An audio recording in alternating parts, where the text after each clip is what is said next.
Next up, we're going to review Gothic Revival.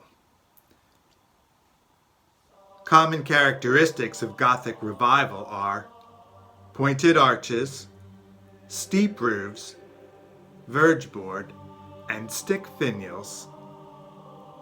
Gothic era motifs like trefoils and quatrefoils, cusps, arches, and lobes, and church-like towers.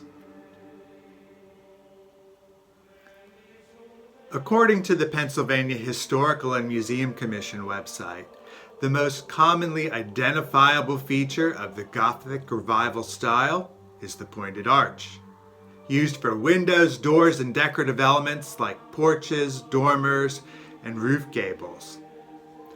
Other characteristic details include steeply pitched roofs and front-facing gables with delicate wooden trim called verge board or barge boards.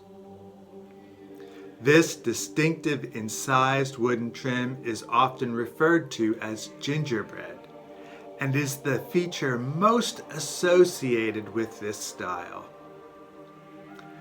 Gothic Revival style buildings often have porches with decorative turnposts or slender columns with flattened arches or side brackets connecting the posts. This cottage really fits the bill as an example of Gothic Revival architecture. It even has a church-like tower to boot and with a quatrefoil window. It was built for State Senator John McCreary at the whopping cost of $20,000 in 1870. McCreary was a Scottish immigrant who made his fortune in coal. He, like many wealthy Philadelphians, chose to summer in Cape May. Cape May hotel developers wanted nice-looking upscale cottages near their resorts. By the late 1800s, Gothic Revival was not the latest style, but this house was so well executed that developers were delighted to have it so close to their hotels. McCreary's villa was truly elegant, unlike other Cape May homes packed close together to make the most of valuable real estate. This house was set back from the street.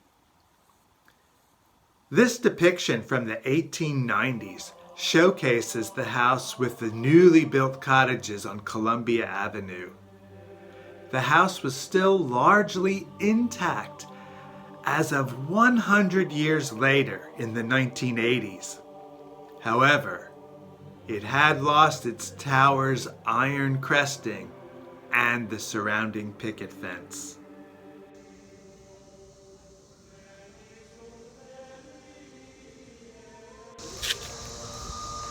It takes a lot of work to restore and repair the fence that is around the house.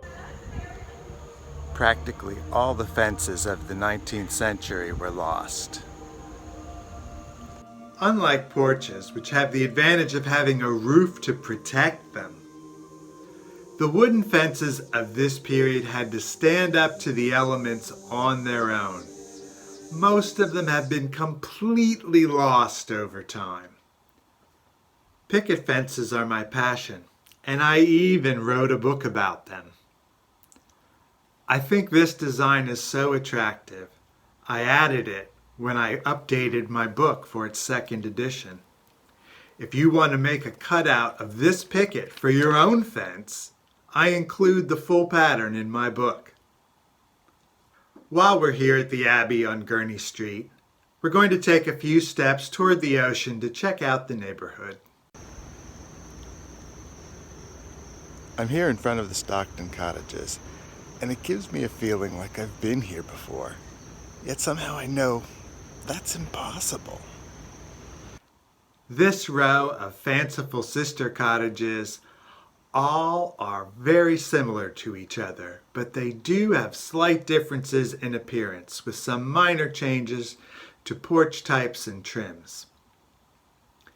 They have a set of cousins in San Francisco, or so I'm told. Here in the United States, the Second Empire style always had a mansard roof.